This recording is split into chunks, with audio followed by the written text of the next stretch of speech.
పల్నాడు జిల్లా కలెక్టర్ కార్యాలయ ప్రాంగణంలో ఈరోజు ఉదయం జిల్లా collector Kritika Shukla nutri garden ఏర్పాటుకు శ్రీకారం చుట్టారు. ఈ సందర్భంగా ఎంపిక చేసిన స్థలంలో పెల్లెటైజేషన్ చేసిన PMDS కింద సుమారు 30 రకాల విత్తనాలను నాటారు.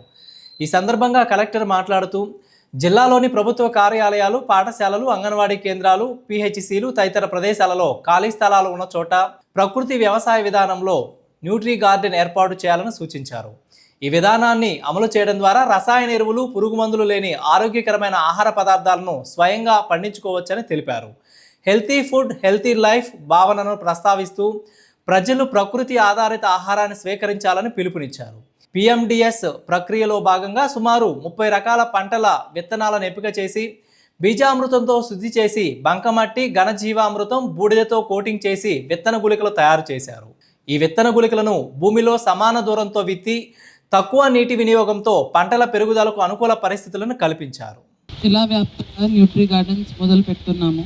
ఆల్రెడీ నిన్న మనకి ప్రిలిమినరీ మ్యాంగో షవర్స్ లాగా వర్షాలు లైట్గా వచ్చినాయి కాబట్టి ఇది ప్రీ మాన్సూన్ సోయింగ్లో కరెక్ట్ టైం మనకి సాయిల్ ప్రిపేర్ చేసుకుని ఈరోజు కలెక్టరేట్ నుంచి మొదలు పెడుతున్నాము.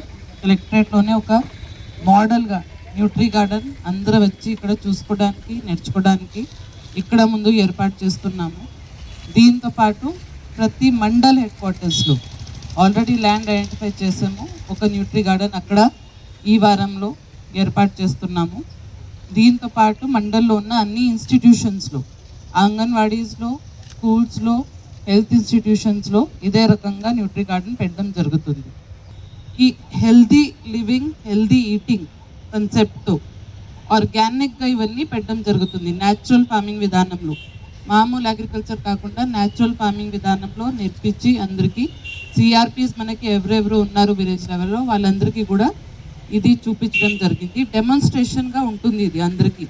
ఎవరైనా వచ్చి నేను ఎలా చేయాలి, కొన్ని గ్రామాల్లో ఇప్పుడు కూడా మనకి ఆర్గానిక్ ఫార్మింగ్ పెనట్రేట్ కాల 2/3 ఆఫ్ ద విలేజెస్లో న్యాచురల్ ఫార్మింగ్ జరుగుతుంది. రిమైనింగ్ 1/3లో కూడా ఎక్స్పాండ్ చేయాలి.